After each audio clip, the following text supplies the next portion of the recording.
안녕하세요. 수민입니다.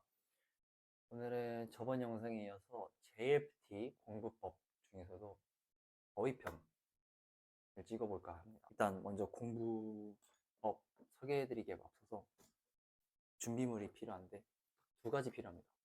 이거는 제가 실제로 N2 공부할 때 썼던 한 권으로 끝내기 책이랑, 그리고 이거는 공책.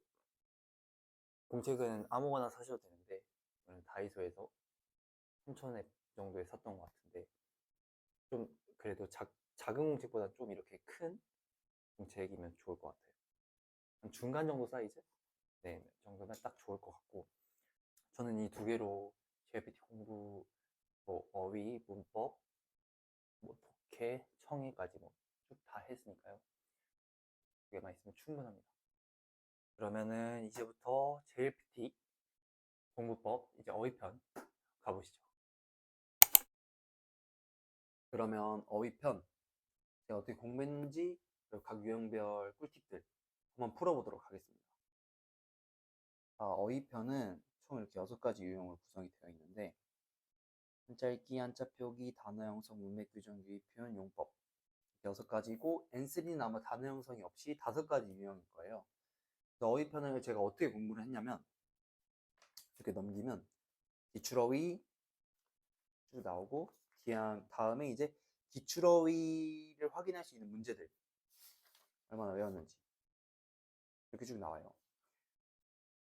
어휘편은 모든 유형이 다 이렇게 구성이 되어 있습니다. 구성 자체는. 그래서 뭐 유형별로 공부하는 방법이나 암기하는 방법이 조금 다르긴 하지만, 기본적인 틀 자체를 설명을 드리면 구성이 결국 다 똑같잖아요. 그래서 저는 여기 이렇게 2023, 2026이라고 되어 있는 이 큰 챕터를 하나로 잡아서 여기 단어 암기를 하고,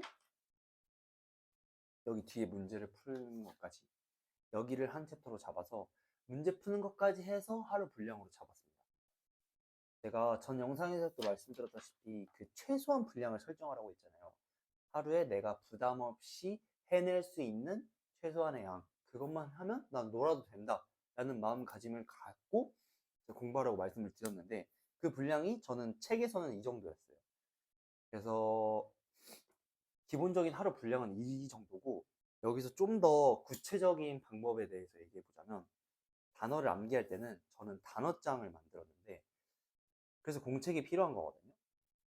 보시면 이렇게 저는 4분할을 해서 딱 여기다가 단어 쓰고 뜻이랑 히라가나 쓰고 이렇게 계속해서 볼 수 있게 이렇게 만들었어요. 그래서 오늘 해야 할 분량들이 있잖아요. 그럼 오늘 해야 할 분량이 만약 여기다 하면은, 여기 지금 요시까지 이제 그러면 용모까지 해서 쭉 처음에 이제 공부 딱 시작하면 그냥 이것부터 하는 거예요. 딱 쭉 씁니다. 단어장을 만들기. 그리고 이 단어장으로 암기를 계속해요. 그럼 나 암기가 어느 정도 됐네 싶으면 뒤에 문제로 넘어가서 확인을 해보는 거예요. 내가 얼마나 암기가 됐는지. 이제 문제를 푸는데 저는 개인적으로는 반복해서 볼 수 있게 이 책에 푸는 것보다는 공책에다가 번호 써서 푸시는 걸 추천드리고, 그리고 문제 풀 때 저는 항상 문장을 다 해석해 보려고 노력했었거든요. 근데 만약에 모를 수 있잖아요. 내가 모르는 단어들이 있을 수 있잖아요. 그래서 그런 것들은 이렇게 밑줄을 쳐놨습니다. 그래서 그런 것들은 네이버 사전이나 일본어 사전 찾아서 쭉 적어놨어요.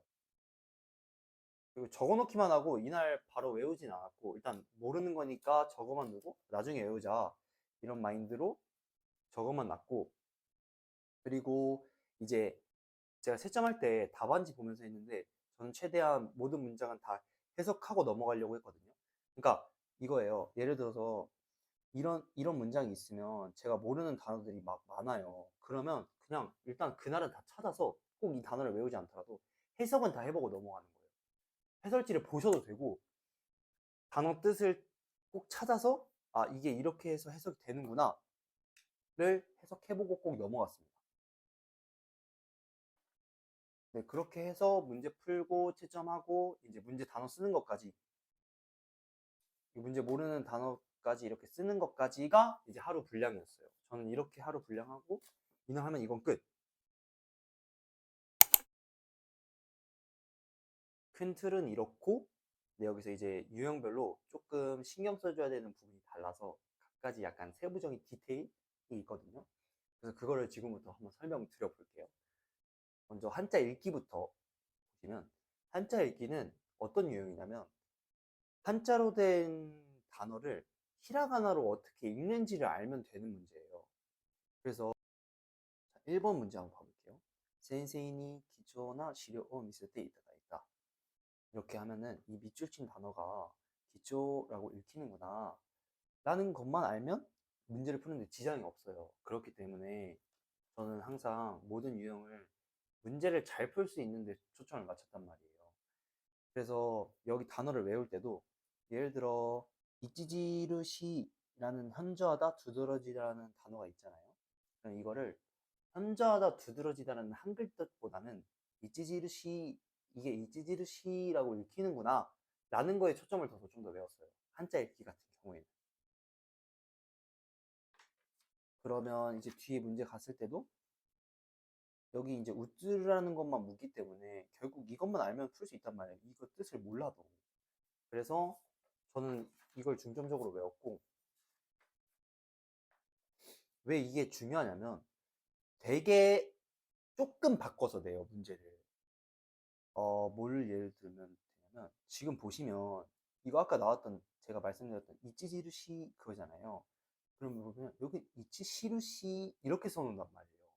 그렇기 때문에 문제가 생각보다 헷갈리는 경우가 되게 많아요. 특히 처음 하시는 분들은 이렇게 좀 디테일하게 이걸 초점적으로 안 외우면 문제 푸는데 조금 힘겹고 재미가 없을 거예요, 무엇보다.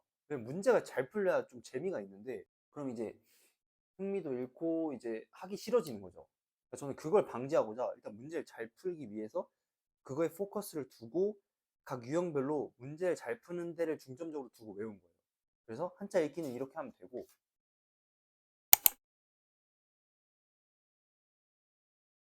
한자 표기는 한자 읽기 완전 반대된 유형이에요. 히라가나로 써있던 거를 이제 한자로 바꾸는 거거든요. 원래는 한자 읽기는 한자로 된 거를 히라가나로 바꾸는 문제였는데 그게 딱 반대라고 생각하시면 돼요. 하지만 한자 표기가 개인적으로 한자 읽기보다는 조금 난이도가 더 있다고 생각이 되는 게, 아무래도 한자로 바꾸는 문제다 보니까 한자에 대한 암기도 해야 하고 또 그 단어에 대한 암기도 같이 들어가야 돼서, 한자 읽기 같은 경우에는 제가 말씀드렸다시피 읽는 법만 알면 돼요.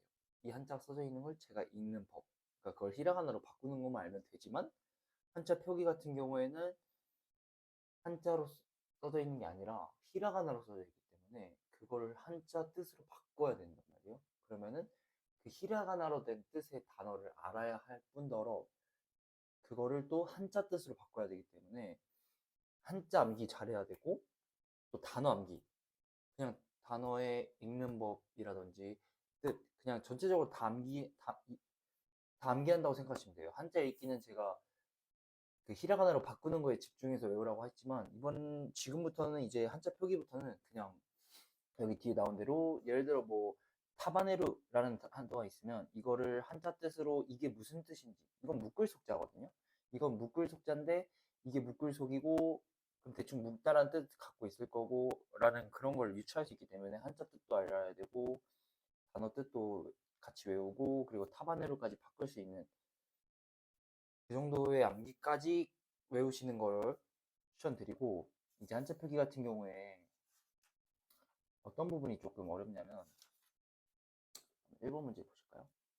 1번 문제 보면 지금 되게 단어 한자들이 다 비슷비슷하잖아요.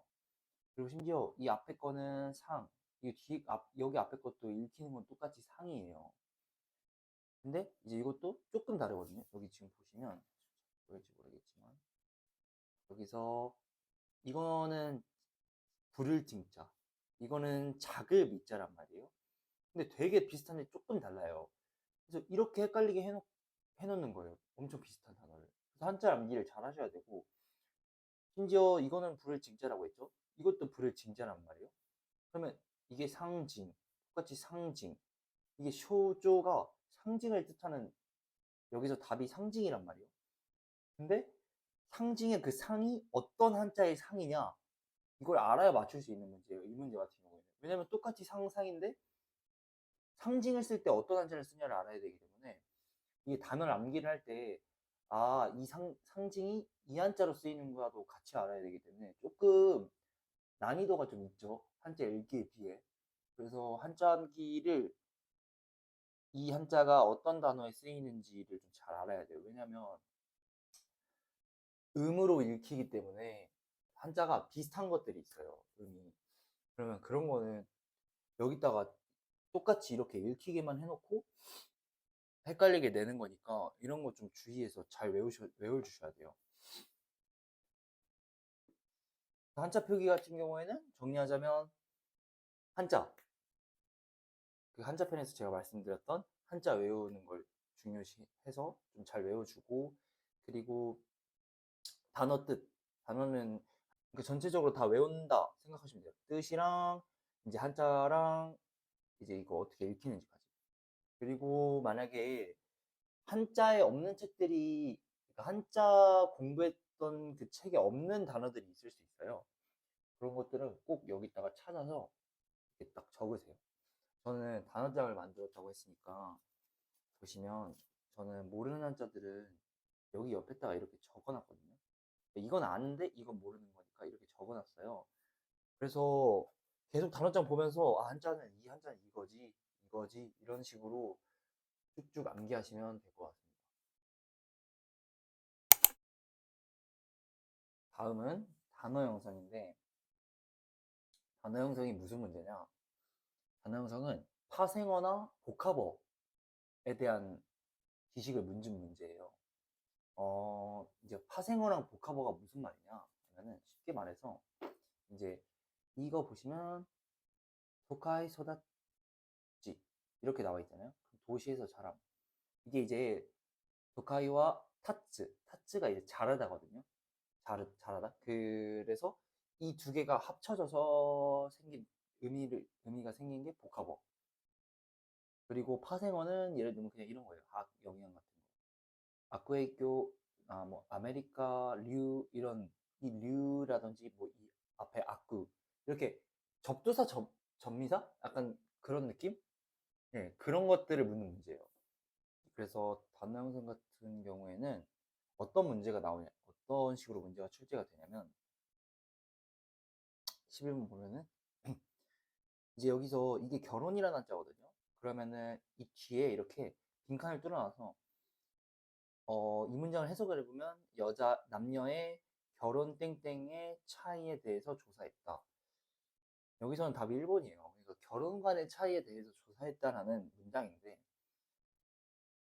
이제 여기서는 이제 파생어를 물어본 거죠. 이 관에 대해 물어본 거니까. 그래서 여기서 지금 제가 딱 문제 풀면서 이제 단어 형성부터는 어느 정도 문장에 대한 해석을 꼭 해줘야 돼요. 문제 풀 때. 왜냐면 이게 해석이 안 되면 거기 파생어가 뭐가 들어가 있지 고르는 게 조금 어려워질 수 있어요. 왜냐면 2번 같은 경우에는 식자예요. 알식자. 이게 알식자고 이게 생각할 염자고 이게 살필 찰자란 말이에요. 예를 들어서 뭐 결혼식, 남녀의 결혼식 또 뭐 틀린 말은 아니잖아요. 물론 이게 그 식자가 아니긴 하지만 알식이라고 생각해 봤을 때 그냥 식자는 어, 결혼식이 될 수도 있는 거니까. 그러니까 이게 지금 문제가 쉬워서 그렇지 나중에 어려운 것들은 말이 되는 한자들을 여기 빈칸에 넣어도 말이 되게 이제 이 단어를 준단 말이에요. 근데 이제 문맥에 맞는 걸 골라야 될 거 아니에요. 그렇기 때문에 이 문장에 대한 해석이 꼭 필요합니다.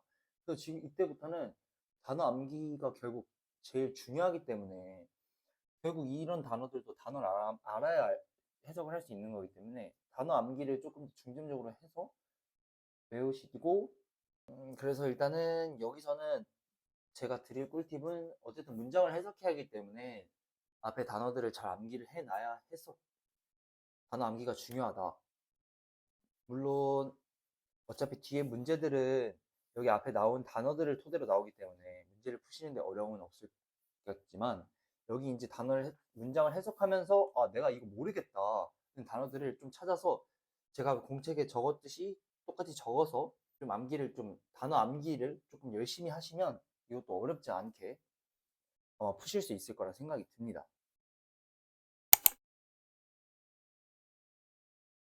문맥 규정 같은 경우에는 그냥 빈칸에 알맞은 어휘를 고르는 거예요. 이제 문맥에 맞게. 그래서 보시면 그냥 단어들 자체도 히라가나뿐만 아니라 뭐 카타카나로 된 단어라든지 그러니까 외래어죠. 외래어라든지 뭐 부사라든지 이런 게 많이 나오거든요. 그냥 간단하게 한번 보면 그냥 이제 その映画について審査員のモモが分かれた. 그 영화에 대해서 심사위원회 뭐가 분분했다, 뭐 갈렸다 이런 뜻이에요. 답은 2번 평가인데 그냥 이거는 사실 제가 드릴 꿀팁은 딱히 없는 게 이건 결국 단어 잘 외우고 문장 잘 해석하고 그러니까 결국 단어예요. 단어가 정말 중요해요.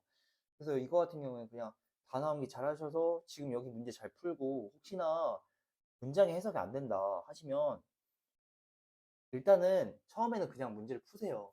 아니 문장을 모르겠어도. 그러고 나서 해석할 때 아 이건 이 단어였고 이건 이 단어였고 이렇게 하나씩 쓰세요. 저도 이게 몰라서 이렇게 다 썼던 거거든요. 체크하고 또 단어장에 또 쓰고 외우고 이랬었던 거란 말이에요. 이게 처음에 하면 되게 어려울 거예요. 문맥 규정은.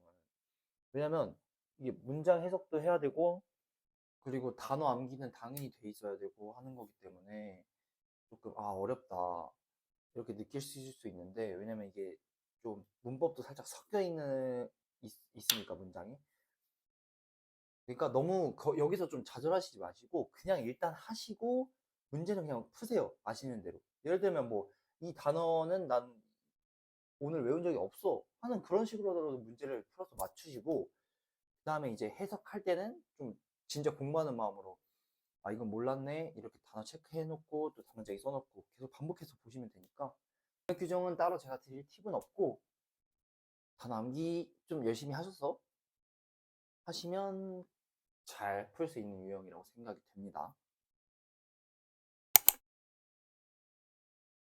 다음으로 유의 표현은 그냥 밑줄 친 지금 23번 보시면 이렇게 밑줄 친 단어랑 비슷한 뜻 고르는 문제거든요. 그래서 이건 단어 외울 때도 애초에 단어가 이렇게 나와 있는 경우가 비슷한 단어들이 이렇게 묶여 있어요. 그래서 유의 표현 암기하실 때는 제가 공책에도 이걸 똑같이 썼거든요. 그래서 유의 표현 같은 경우에는 공책에 이제 적을 때도 저는 보기 쉽게 이렇게 나란히 썼어요. 나란히. 그래서 이 뜻을 또 외워야 되지만 결국 옆에 있는 뜻이 비슷하다는 것도 외우기 때문에 단어를 이제 두 개를 외워야 맞출 수 있는 문제잖아요. 그래서 이거는 이제 외울 때 이것도 외울 때 이제 옆에 똑같은 뜻이 뭐였지까지도 같이 외우는 거예요. 그래서 저는 그렇게 암기를 했고 사실 이것도 이렇게 암기만 잘 해놓으면 또 쉽게 풀리는 문제예요. 문제는 보통 이런 식으로 나오거든요. 그래서 보면은 타카나시 타카하시 상와 토테모 유카이나 히토다 라고 나와 있는 문제인데 유카이나라는 게 유쾌한이란 뜻이고 그래서 재밌는 이게 제일 비슷한 표현이에요. 재밌는 이거는 멋진 이거는 친절한 이거는 이쁘다 귀엽다 이런 뜻인데 그래서 보시면 오모시로이가 제일 비슷한 뜻이죠. 그래서 이렇게 문제 골라내시면 되는 문제라 이것도 똑같이 그냥 유의 표현에 있는 단어들 암기 잘 해서 이거랑 비슷한 뜻이 뭐가 있었지? 라고 생각해도 좋지만 결국에는 단어를 많이 알면 그냥 비슷한 뜻을 고르면 되는 거예요. 꼭 이렇게 묶어서 외우는 것도 외우는 거지만 그래서 단어 암기 잘 하시되 대신 제가 말했듯이 뒤에 문제를 잘 푸는 게 제 목적이라고 했잖아요. 단어 암기할 때. 그래서 꼭 이거 이렇게 한 챕터 풀 때는 꼭 이렇게 묶어서 외워주세요. 왜냐면 결국 똑같이 묶어서 문제를 뒤에서 내기 때문에 잘 풀려면 일단 묶어서 외우되 결국에는 시험장 가면 단어가 많이 된 상태로 가면은 결국 어려움이 없다.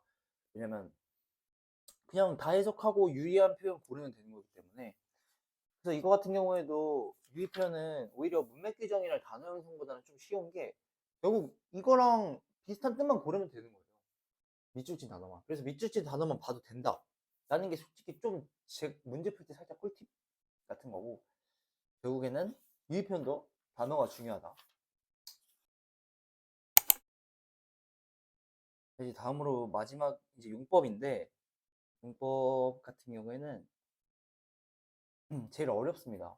어휘 유형 중에 제일 어렵고, 어떤 문제냐면 이제 예를 들어 이렇게 단어가 하나 주고 이렇게 문장을 4개 문장을 주어줘요.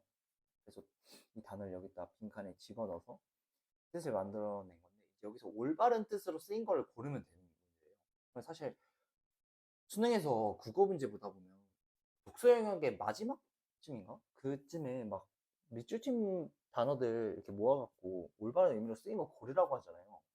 그 문제라고 생각하시면 되는데, 이게 좀 어렵습니다. 이게 왜 어렵냐면, 일단 문장을 4개 해석해야 된다는 거에서 시간이 많이 걸리기도 하고, 뿐만 아니라 이거는 단어 뜻을 그냥 외우는 게 아니라 이 단어의 뉘앙스를 정확히 알고 풀어야 돼요. 그래서 제가 이 말을 왜 하냐면, 지금 보시면 이 5번 문제가 좀 그런 편이거든요. 자, 이 5번 문제 한번 볼게요. 이끼끼는 생생한 모양, 살아있는 모양, 뭐 이런 거를 뜻하는 용어예요. 이제 사전에 쳐보면. 그래서 해석을 해보면, 뭐 야마모토 상은 제가 1번부터 해석해 볼게요. 야마모토 상와 사이킨 이끼끼 또 시고또 시대이루. 그러니까 야마모토 상은 최근 뭐 생생하게 활기찬 모양으로 일을 하고 있다, 이런 뜻이고, 2번은 코노 사시미와 이끼이끼 또 시대이루. 이 생선회는 살아있는 모양을 하고 있다, 뭐 싱싱하다, 이런 뜻이겠죠. 그리고 테레비카라 이코 겐바노 이끼이끼 또 시다 요스가 와카루 라고 하면은, 테레비로부터 사고 현장의 생생한 모양을 안다, 이런 뜻일 것 같고, 그러니까 4번은 야사이와 유대루 요리. 야채는 삶은 것보다, 데치는 것보다 이끼 또 타베르 호가 스키다. 생생하게, 뭐 신선하게 먹는 것이 좋다. 라고 보면, 저는 이거 문제를 봤을 때 처음에 다 맞는 줄 알았어요. 아니, 이거 그냥 해석하면 다 대충 맞는 뜻 같은데? 이렇게 느껴진단 말이에요.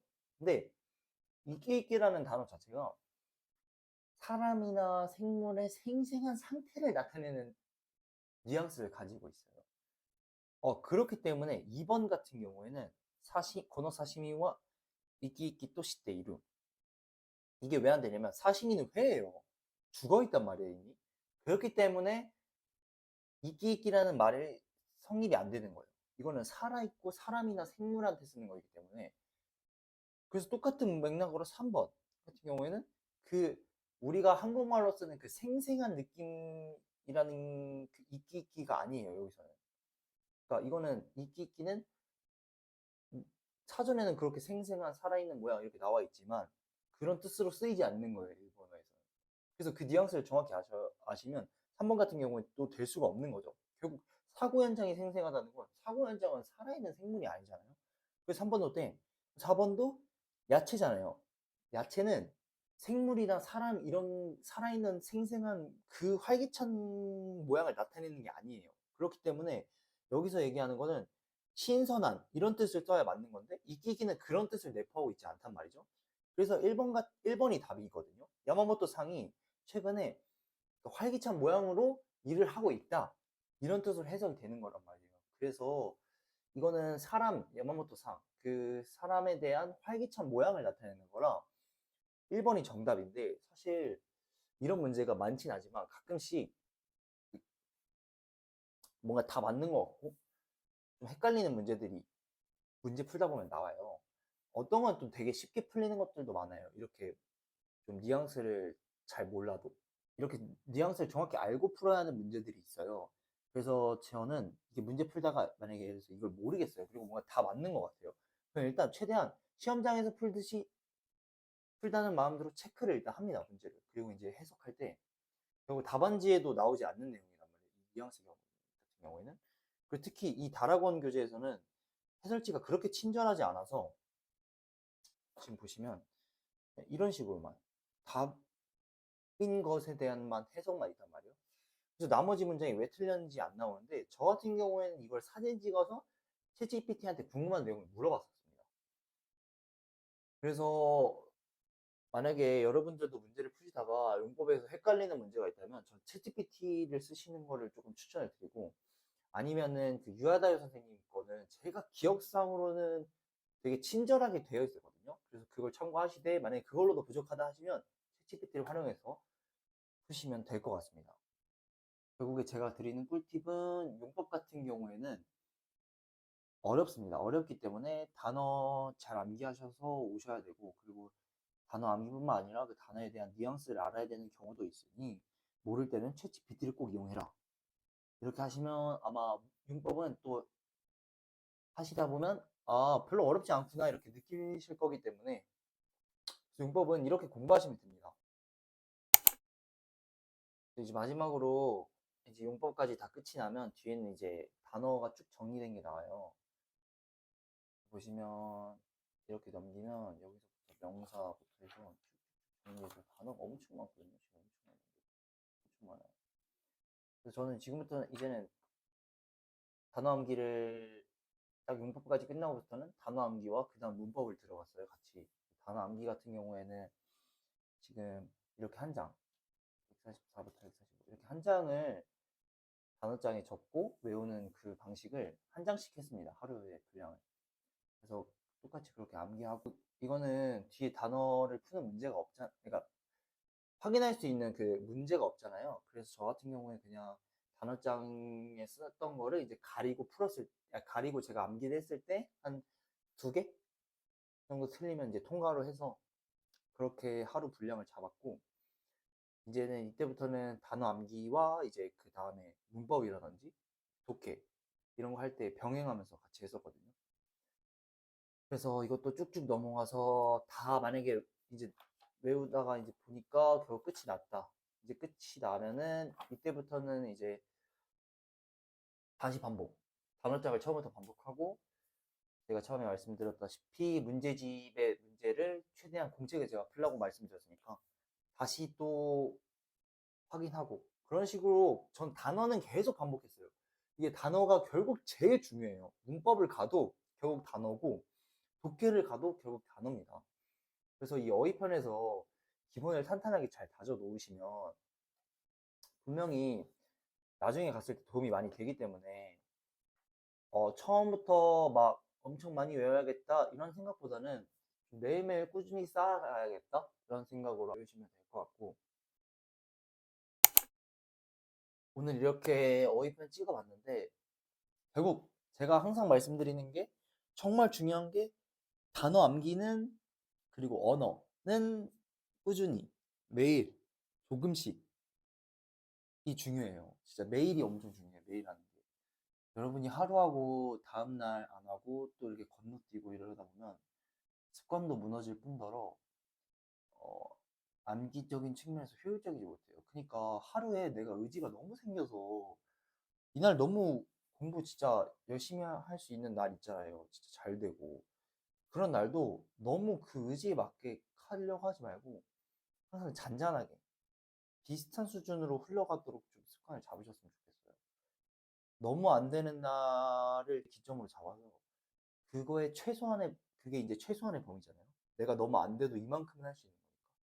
그래서 그 부분을 꼭 자기 스스로 점검을 하셔서 아, 나 이만큼은 진짜 꼭 할 수 있다. 죽어도 무슨 일이 때려 죽어도 이걸 할 수 있다는 꼭 정해서 그만큼 정하셔서 의지가 더인 날은 좀 더 하시되, 그걸 이제 다음날에 똑같이 적용시켜서 어제만큼 못했다고 좌절하시지 마시고 그냥 나는 꼭 최소한의 분량만 하면 되는 거고 더하면 더 잘한 거다 이렇게 생각하셔서 하시면 분명 꾸준히 매일 하실 수 있을 겁니다. 저도 매일매일 하는 걸 잘 못하는 사람이었는데 이런 마인드를 장착하고 꼭 했기 때문에 여러분도 꼭 이 어휘편 적용해서 어휘편 하시고, 저는 다음에 문법판으로 돌아오겠습니다. 감사합니다.